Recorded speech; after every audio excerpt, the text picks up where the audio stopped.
চট্টগ্রামের সাতকানিয়ায় দুই জামায়াত কর্মীকে গুলি করে ও পিটিয়ে হত্যা করা হয়েছে।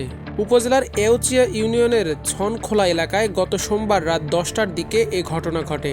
মসজিদের মাইকে ডাকাত বলে ঘোষণা দিয়ে লোকজন জড়ো করে তাদের বেধড়ক পেটায় উপজেলা আওয়ামী লীগের প্রভাবশালী সদস্য নজরুল ইসলাম মানিকের লোকজন।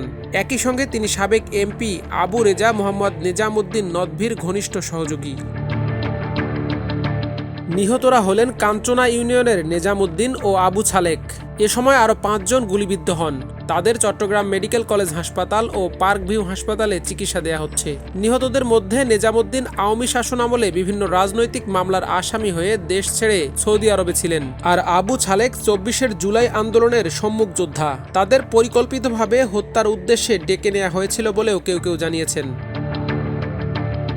জানা গেছে, এউচিয়া ইউনিয়নের সাবেক চেয়ারম্যান ও আওয়ামী লীগ নেতা মানিক পতিত সরকারের শাসন আমলে স্থানীয় জামায়াত বিএনপির নেতাকর্মীদের ওপর মামলা হামলা চালিয়েছিলেন। পুরো 1.5 দশক ধরে তাদের হয়রানি ও নির্যাতন করেছেন। তবে গত বছরের 5 আগস্ট স্বৈরাচার হাসিনা ভারতে পালানোর পর মানিকও পলাতক ছিল।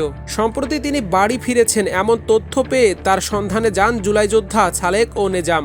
আবার মানিকের তথ্য দেওয়ার জন্য তাদের ডেকে নেওয়া হয়েছে বলেও কেউ কেউ দাবি করেন। তাদের সঙ্গে আরও কয়েকজন ছিলেন। তারা মানিকের বাড়ির পাশে গেলেই মসজিদের মাইকে ডাকাত বলে ঘোষণা দেয়া হয়। খবর পেয়ে বেশ কিছু লোক জড়ো হয়। তারা ছালেক ও নেজামের ওপর হামলা চালায়। এ সময় কয়েক রাউন্ড গুলিও ছোড়া হয়। ওই গুলিতে বিদ্ধ হয়ে ও পিটুনির আঘাতে ঘটনাস্থলেই নিহত হন ছালেক ও নেজাম।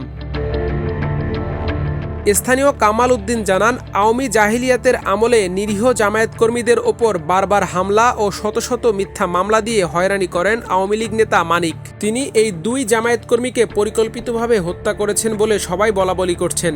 এর আগেও নেজামকে হত্যা করার চেষ্টা করা হয়েছিল, তবে সে যাত্রায় তিনি বেঁচে গেলেও গুলিবিদ্ধ হয়ে আহত হয়েছিলেন অপরজন।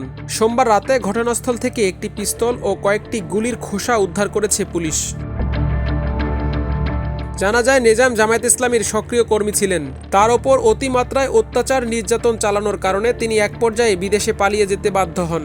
সম্প্রতি তিনি দেশে ফিরে নানা সামাজিক কর্মকাণ্ড শুরু করেন। বিভিন্ন সভা সমাবেশে বক্তব্য দিতে থাকেন। এতে স্থানীয় আওয়ামী লীগের নেতাকর্মীরা আরও বেশি ক্ষিপ্ত হয়। নিহত আবু ছালেকও আওয়ামী লীগ সরকারের সময়ে বেশ নির্যাতিত হয়েছিলেন।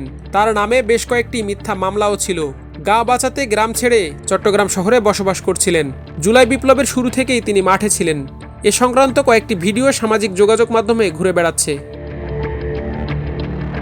মানিক উপজেলা আওয়ামী লীগের সদস্য হলেও প্রভাব প্রতিপত্তি কম ছিল না। এলাকাবাসীর কাছে তিনি ছিলেন ত্রাস।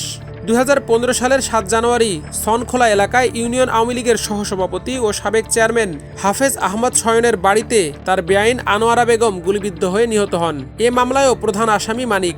এরপর গ্রেপ্তারের অভিযান চালিয়ে তাকে পাওয়া না গেলেও তার বাড়ি থেকে কয়েকটি আগ্নেয়াস্ত্র ও গুলি উদ্ধার করে পুলিশ।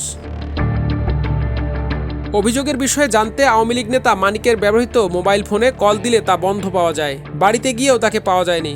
সাতকানিয়া থানার ওসি জাহিদুল ইসলাম বলেন, পরিস্থিতি নিয়ন্ত্রণে আছে, ঘটনাটি তদন্ত করা হচ্ছে। এদিকে 2 জামায়াত কর্মীকে পিটিয়ে হত্যার ঘটনা ভিন্ন খাতে প্রবাহিত করা হচ্ছে বলে অভিযোগ করছে দলটি।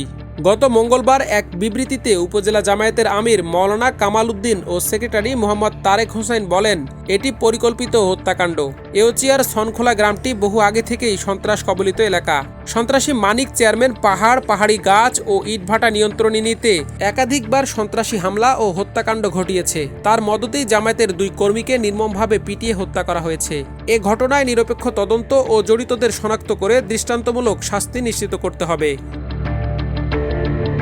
আমার দেশ নিউজ ডেস্ক।